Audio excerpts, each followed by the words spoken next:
Hello, my name is Milan Sharma, and I have a very interesting article to share with you today on Hillary Clinton.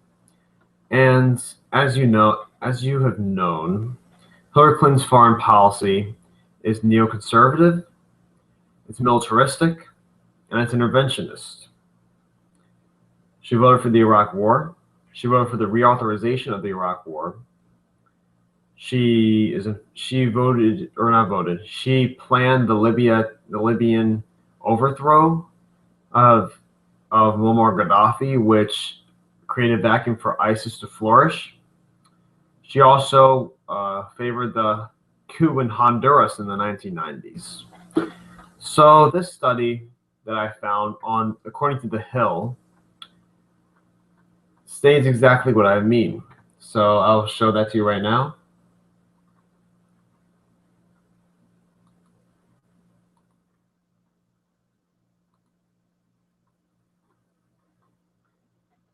And it says according to a study, GOP officials or GOP defense officials are confident in Hillary Clinton. A survey of former military officials and defense experts find broad support for Hillary Clinton and deep suspicion of Donald Trump, even among Republicans.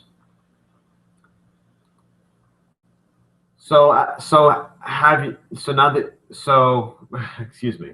So you know that Donald Trump is, I guess you heard the bromance, whatever that means, of Vladimir Putin, and how Hillary Clinton's tough on Russia, and we need a tough leader to be tough on Russia.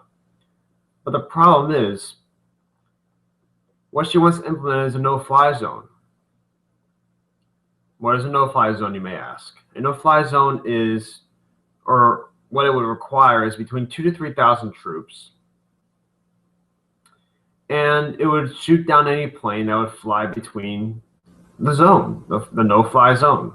If a plane flies through there, an unauthorized plane, boom, shot down.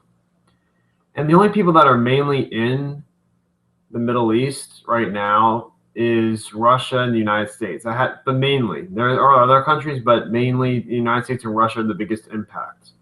So this is a direct assault on Russia. Donald Trump doesn't really want a direct assault on Russia. I don't like Trump, but that's one of the things that I agree with Trump with. So let's get back to the article. Okay. So the data provided to The Hill by Capital Point, a Washington-based research firm, finds that top military officials, Republicans and Democrats alike, are alarmed by the prospect of Trump handling the nation's foreign affairs from the White House. Capital Point interviewed 100 high-ranking former military officials and national security experts, selecting 50 Republicans and 50 Democrats. On the question of which candidate is more qualified to deal with foreign policy issues, all 100 chose Hillary Rodham Clinton.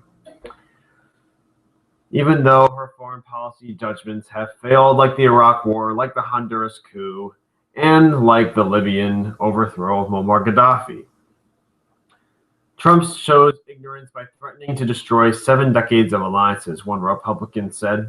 And what he's referring to is when Trump was in favor of getting out of NATO, which honestly, NATO was only created during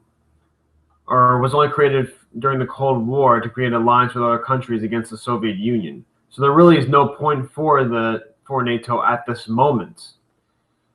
Let's see another quote. 4 years as Secretary of State alone makes her more qualified, plus 7 years as the Senate Armed Services Committee. So again, the Republican is only looking at her experience, He's not pointing to any policy positions that were favorable to the nation. So for example, during her term as Secretary of State, she was a disaster. She created a private email server, which contained over 100 top secret information, which was, according to the FBI, was most likely hacked by China and Russia. Also, she promoted fracking around the world. She supported TPP 45 times, called the gold standard. All of these issues are on the wrong side. I mean, fracking has, I just saw an article, fracking, there were connections between cancer and fracking chemicals. Fracking has been in connection with earthquakes. The TPP, according to Democratic lawmakers, would lower wages, obviously, because if you look at the countries that we're competing with, they make less than $1 per hour. So, again, you just have to look at the facts right here. So, it's tough. It's tough seeing Republicans and Democrats being forced to congratulate Hillary Clinton because of Donald Trump.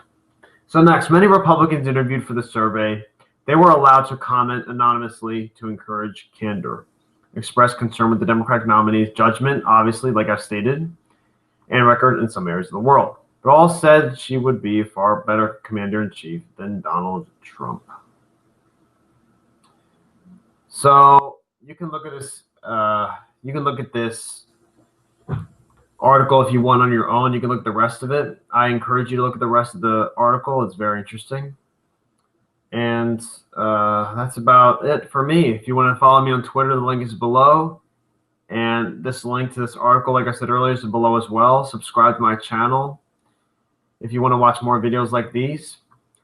And thanks for listening. I appreciate it.